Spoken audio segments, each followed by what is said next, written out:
Let's continue by looking at elimination.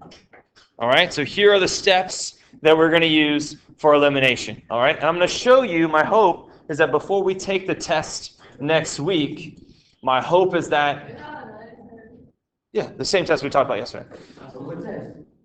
My hope is that your brain will know when it's quote unquote easier to use substitution or easier to do elimination. You could use either strategy every time solving a linear system, but my brain picks and chooses which one based on how the system looks.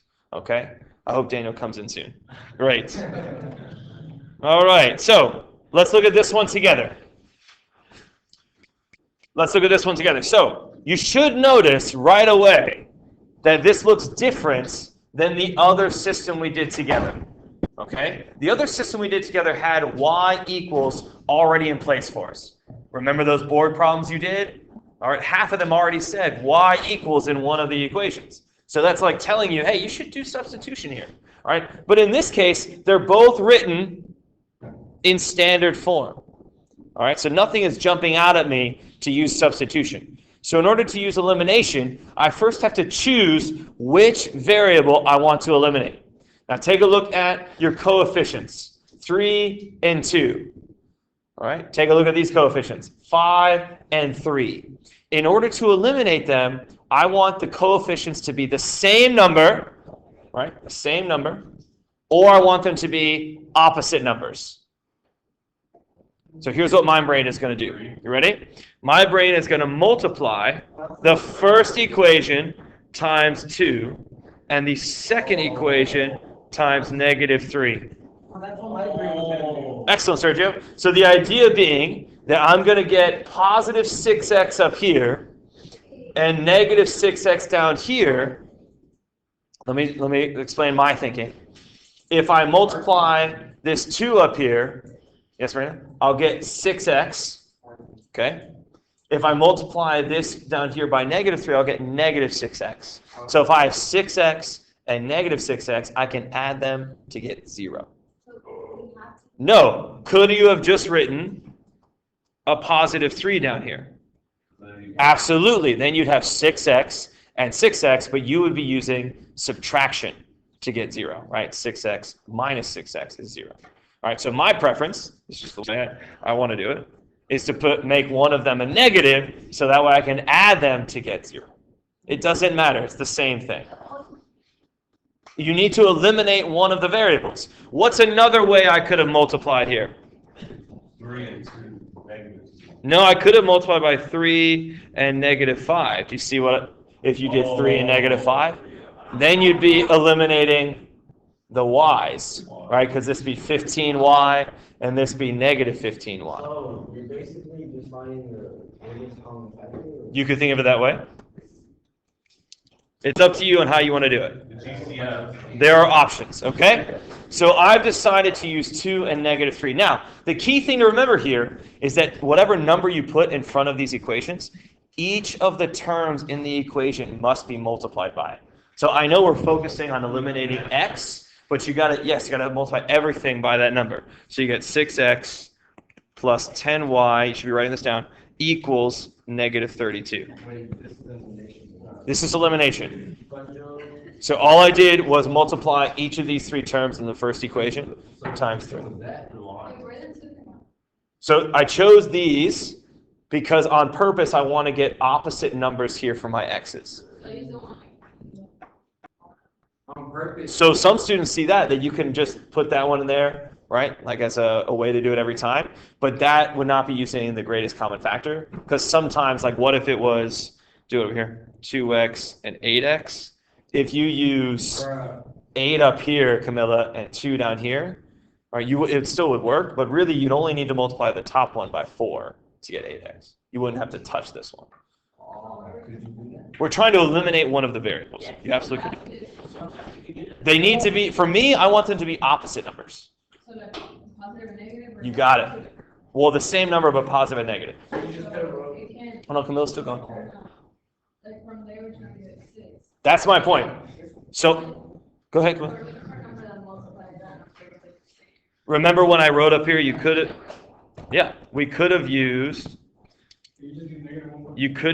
3 and negative 5, because 3 times 5 would be 15 over here, and this would be negative 15. But that would mean you're eliminating your y's, which is fine. It doesn't matter which one you eliminate. I'm sorry? Okay.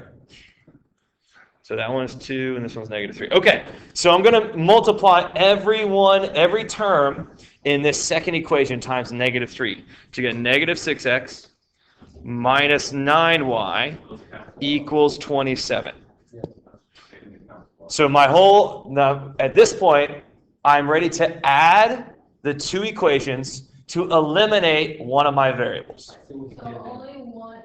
So if one is already the same, then like Yeah, well, I think you're going to see that, yeah, you might not have to do this step all the time. Okay? You're going to do a bunch of these, right? You're going to end up doing like 30 of them before the end of the next weeks. Okay? All right, so I'm going to use addition. And I'm going to have 0x. So I don't even write it anymore because this becomes nothing. All right? But take a look at my y. This is 10y plus negative 9y. So I'm adding things with different signs. So really I'm subtracting, and it's going to be 1y. Because 10 minus 9 is 1. So the x is gone, right? That's the whole point here. I eliminated x. Okay? I'm sorry? It was close, right? But there's one of them. Now take a look at the numbers over here, the constants. Negative 32 and 27 are different signs, and we're adding. So when you add these with a different sign, you actually subtract, and you get negative 5. Yes. So what if like we have this? And we have y now. Just for y. That's positive. I'll show you. Don't worry. Okay. So if you would have done substitution, and you would have gotten y equals 85? Well, substitution would be different because if I want to substitute, I need to have one of these equations say x equals a bunch of stuff, and then y equals a bunch of stuff. And to do that, you'd have fractions, and I know how most of my students feel about fractions. So when I see this system, Sebastian, my brain jumps out, you should eliminate. Wait, what's this? I don't know. I think you'll see as we do more. Okay, now, at this point, I have y equals negative 5. I'm halfway done. I need my x. You can choose which one of the originals you'd like to plug it back in. Luis, do you have a preference? The first one or the second one? Excellent. Sounds good. So I'm going to write 3x plus 5y equals negative 16. All right, please use the original, like the original before you did anything. Okay? So 3x plus 5 times negative 5 equals negative 16.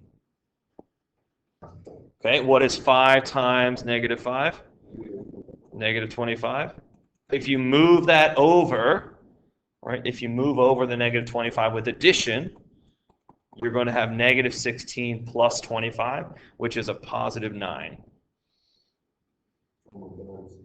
So x equals 3.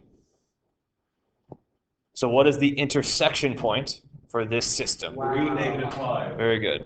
What would you say is that process? So Chris is asking, I think you're trying to get at this, like, when do you do what, right? No, what are you trying to get at? What would you consider to better?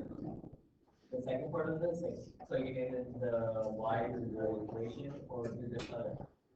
You know how you did 3 and negative 5 earlier. Oh, like if I had done that one? It's up to you. Like, I don't see any relationship between students eliminating X or Y and success on the problem. All right. Usually students that have trouble with this have trouble with everything. So if you wanted to put 3 and negative 5, all you would have had is at this step, it would have been X equals 3. And then you'd be plugging in to find the Y. It doesn't matter. I don't care. It's up to you. So let's look at the 4 you're going to do. Okay, let's look at these 4. I think this will clear up maybe Sebastian and Camilla some of the questions that you guys had.